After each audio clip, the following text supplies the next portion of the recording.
Hello and welcome to Cynically Movie Reviews. My name is Ronnie and today we're going to review the Hollywood movie X-Men Days of Future Past, which is the sequel to X-Men First Class.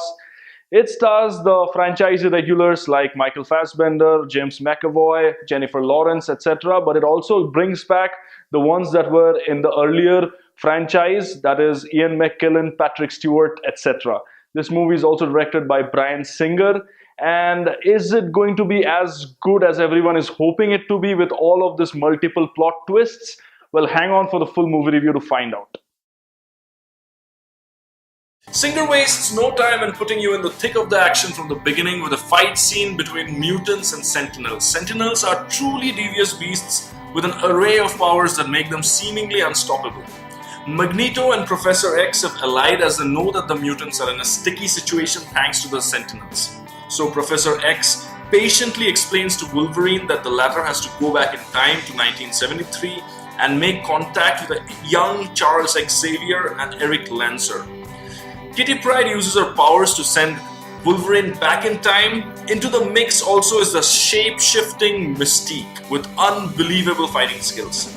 She's out to take Dr. Bolivar Trask, who has created the Sentinels to destroy the mutants. But Trask also wants to study Mystique's blood for his devious plans. So will the X-Men be allowed to save the day again? To find that out, you'll have to watch the movie.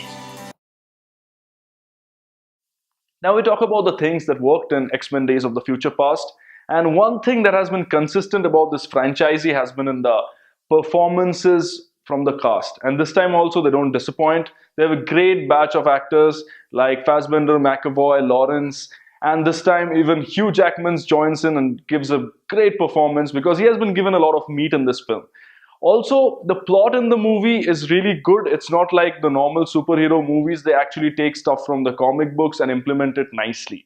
And they have been given multiple plot twists. You will be engaged throughout the movie. The time travel bit, the sad past, and the alternative future will keep you engaged throughout the movie. Even though it is long, you will have fun.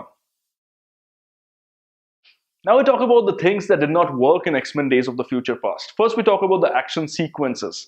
Now, many people may like the action sequences in this movie, but I have seen these kind of action sequences over the years in many superhero movies, so I was not actually overjoyed about it, and they could have done better with the material that they had. Secondly, we come to the 3D. The 3D was the most disappointing part of the movie. I have no idea why they had 3D in this movie because there were actually no 3D effects that stood out. It's just another ploy by the studio to get more money out of us poor consumers. Third is the plot. The plot is really good in this movie, but at times it has been stretched unnecessarily and many people might get bored. Not the comic boy fanboys. It's the normal public, they will get a little bored with the plot twists which have been stretched. X-Men Days of the Future Past is a huge upgrade after the disappointing Amazing Spider-Man 2. 3 stars from us. Go ahead and watch this movie this weekend. It has a great plot and the performances are really good. Also, before you leave, don't forget to subscribe to our channel, The Cynicary, for all the latest in celebrity gossip, movie reviews and short films. Until next time, I'll see you.